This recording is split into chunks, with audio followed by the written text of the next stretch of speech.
की कृपा से उनकी जबान से एक बात निकल गई कि जमीन आसमान से नहीं टपकता। सच बात है, जमीन आसमान से भी नहीं टपकता, जमीन नालंदा से भी नहीं आता, और जमीन हम कैमूर के रहने वाले वहां से भी यहाँ नहीं आता।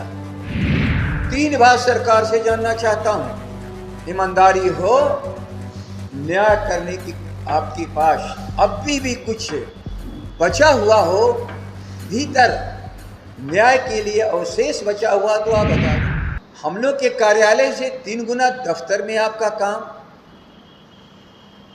अनेकों फ्लैट तोड़ करके कब्जे में करना। मैं 3 बात सरकार से जानना चाहता हूं।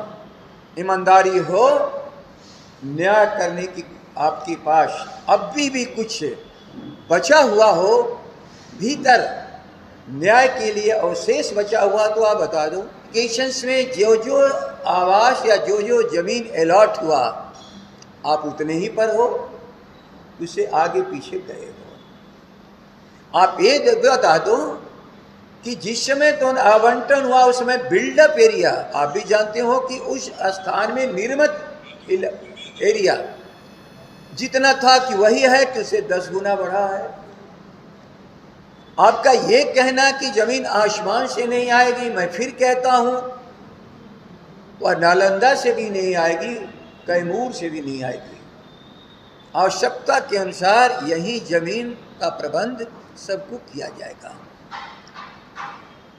आप दूसरी बात बता दीजिए कि जब से ये कार्यालय बने हैं, छोड़िए बहुत लंबा समय हुआ, पिछले 5 साल के भीतर सार्वजनिक धन इन तीनों कार्यालयों पर कितना खर्च हुआ। आप पर अधिक खर्च हुआ ये मेरा विषय नहीं, लेकिन राजद को शील्ड लगाना हो, कहीं पर छोटी मोटी बैठने की व्यवस्था करना हो, तो सदस्यता शुल्क से मिले 5 रुपये के आधार पर जो हमारे पास चीज है उसी से हमें करना पड़ता है। क्यों इतना अंतर? आप राजनीतिक दल हैं। कभी हम इस बात को स्तर को मानते हैं कि दलों की संख्या बढ़ती घटती है, वो बिल्कुल ठीक है, लेकिन बिहार का भूगोल घटता बढ़ता नहीं है और संगठन के ढांचे भी बढ़ते घटते नहीं हैं। उनके लिए आवश्यक स्थान, और यह स्थान कोई सोने के लिए नहीं है, जनसेवा के लिए राजनीतिक संस्थान है, जिसके पीछे एम ऑब्जेक्ट होता है कि हम जनता की सेवा के लिए हम हुकूमत में जाएंगे। सभी लोग इसके लिए प्रयास करते रहते हैं, जनता जिसको मौका दे दे, उस पर कोई हमारी बहस नहीं है। किसी जमीन के प्रयोग के लिए सरकार किसी को जमीन देती है, स्वामित्व का ट्रांसफर नहीं होता। स्वामित्व सरकार के पास है और स्वामित्व का सारा कार्य देख रेख बिहार सरकार का राजस्व विभाग करता है, और मुख्यमंत्री तो सभी विभागों के मंत्री हैं, मुख्यमंत्री हैं। इन्हीं के सामने बात आती और जाती है।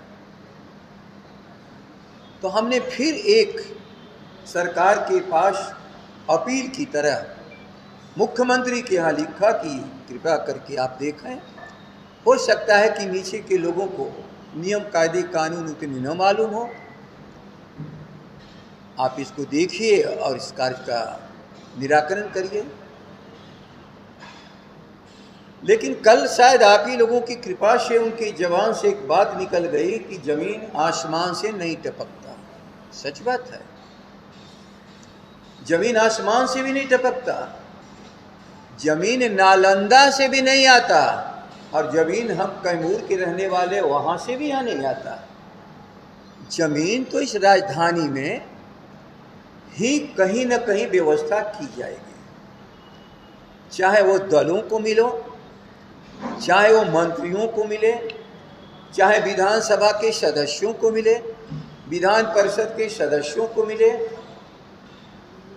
यही जमीन माननीय उच्च न्यायालय को ले भी मिलेगा, पदाधिकारियों के पुल में भी मिलेगा। लेकिन एक बात आप ख्याल कर लीजिए, आपके माध्यम से कहना चाहता हूं कि जमीन ट्रांसफरेबल है प्रयोग के आधार पर। एक पुल से दूसरे पुल में ट्रांसफर होता रहता है।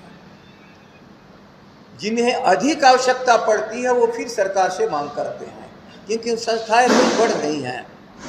कभी माननीय उच्च न्यायालय भी एक सीमित एरिया में रहता होगा, उनके स्टाफ भी कम रहे होंगे, माननीय जज भी कम रहे होंगे।